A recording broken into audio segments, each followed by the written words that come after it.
Assalamualaikum warahmatullahi wabarakatuh dan selamat pagi semua. Hari ini kita akan belajar tentang karangan jenis catatan. Karangan jenis catatan ini juga dikenali sebagai diary. Boleh melihat paparan yang cikgu akan terangkan.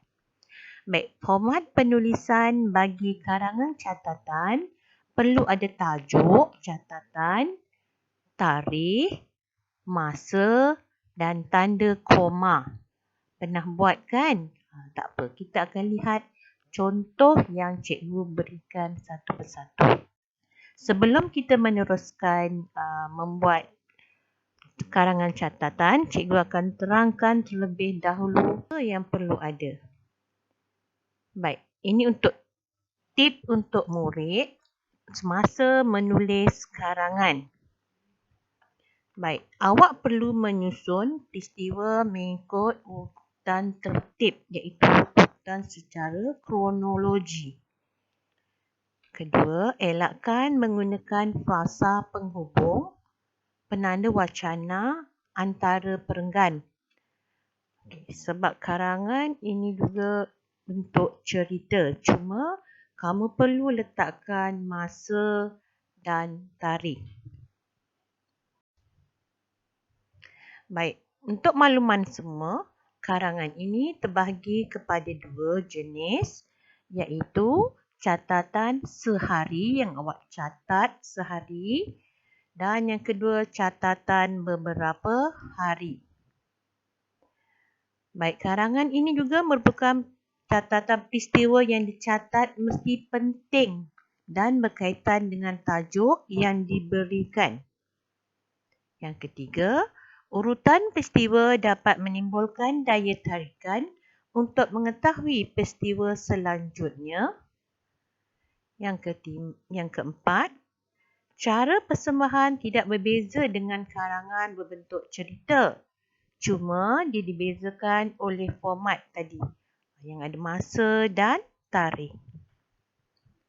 Baik, karangan ini memerlukan pendahuluan, 4 idea dan penutup.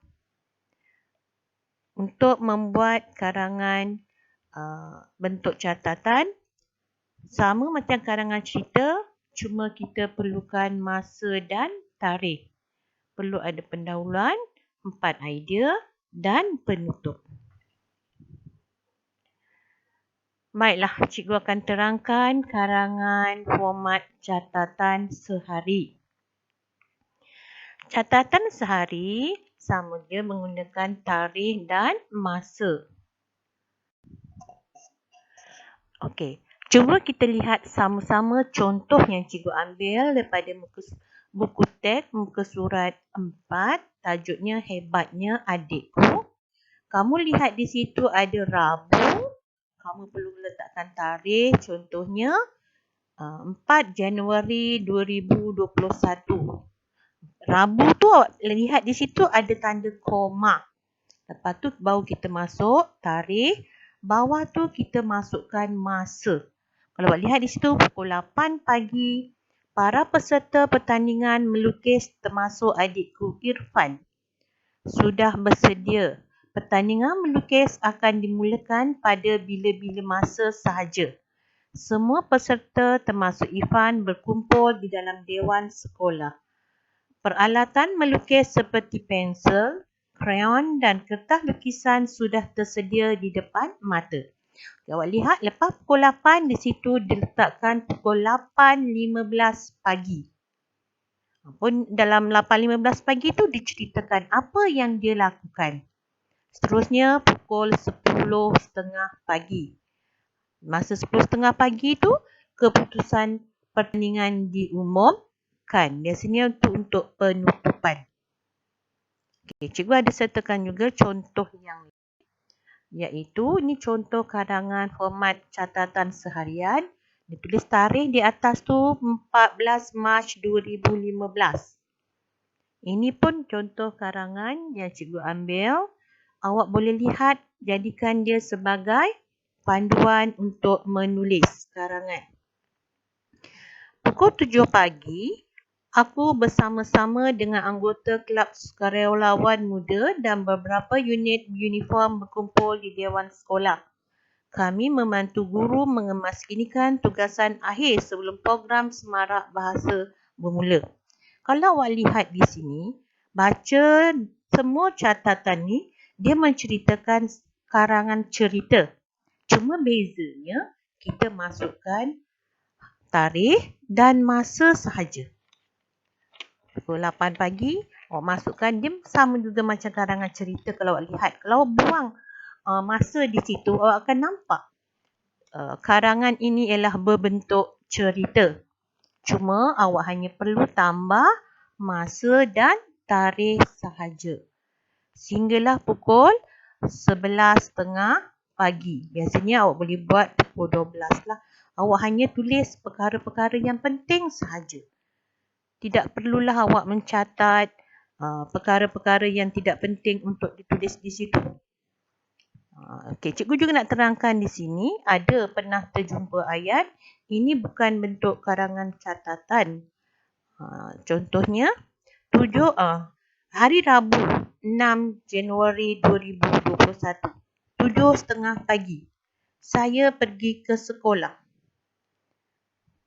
Perenggan kedua, 8.30 pagi, saya menyertai sukan perbarisan. Pukul 10 pagi, saya menyertai acara larian. Itu bukan bentuk karangan catatan. Itu lebih kepada bina ayat. Jadi, kita perlu fahami karangan catatan dia lebih kepada cerita. Cuma kita perlu letak masa dan tarikh.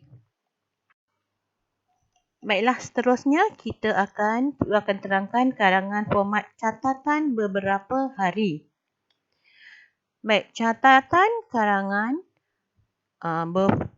format beberapa hari sama juga, perlu ada hari dan tarikh. Cuma biasanya kita akan buat 2 atau 3 hari. Tidak lebih daripada tu dalam karangan tersebut sudah mencukupi untuk 6 perenggan. Sebab kena ingat, karangan biasanya kita perlu buat 6 perenggan, 1 pendahuluan, 4 idea dan 1 tu penutup. Okey, mari kita lihat sama-sama contoh karangan yang cikgu berikan untuk format beberapa hari. Jika awak lihat di situ, Khamis, 30 Julai 2015, aku bersyukur kerana berjaya menamatkan pengajian. Aku tidak sabar-sabar rasanya hendak berjumpa dengan ibu, ayah, adik-beradik, saudara mara dan sahabat andai di tanah air.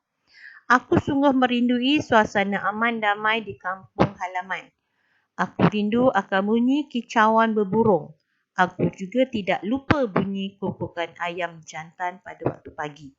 Okay, awak lihat kita hari Khamis tu dicerita yang penting-penting sahaja. Lepas tu dia terus pergi kepada hari Ahad 2 Ogos 2015. Dia menceritakan peristiwa penting yang berlaku pada hari Ahad. Menceritakan tentang teruja menurun tanak tangga pesawat Mars. Kita tak perlulah kita tulis di karangan tersebut, pergi ke tandas untuk mencuci muka, solat bersama rakan, tak perlu. Kita hanya tulis peristiwa yang penting saja dan dia ceritakan apa yang berlaku pada hari Isnin. Jadi awak nampak di situ ada 3 hari di situ, Khamis, Ahad dan Isnin. Cikgu juga turut memberi contoh karangan yang terdiri daripada 4 hari di situ. Kalau awak lihat di situ tajuk karangan dia, kamu telah bercuti di kampung datuk kamu selama 5 hari. Tulis catatan harian tentang aktiviti kamu ketika berada di sana. Jadi kamu perlu ceritakan mengikut hari selama 5 hari. Kamu sebab tu cikgu perlu pesan kepada kamu tidak perlulah menceritakan kamu mandi, kamu makan tengah hari, Sebab kita hanya menceritakan yang penting saja. Awak lihat di situ Isnin 20 Jun 2011. Pada pagi ini kami sekeluarga telah bertolak ke kampung untuk menziarahi datuk dan nenek. Biasanya itu ialah pendahuluan. Kalau kita buat karangan cerita, kita akan letak bahagian itu ialah bentuk pendahuluan. Dia sama je macam bentuk cerita. Cuma kita perlu letak tarikh dan masa sahaja.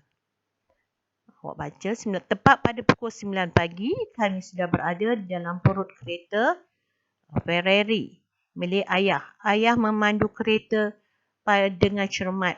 Dia akan ceritakan, lepas tu dia sampai pukul berapa. Lepas tu dia cerita Selasa, 21 Jun 2011. Apa yang dibuat di rumah datuk dia? Serabu, apa juga yang dibuat? Dia pergi ke sebatang sungai. Tadi Selasa dia pergi ke dusun buah-buahan. Hari Rabu dia pergi ke sebatang sungai.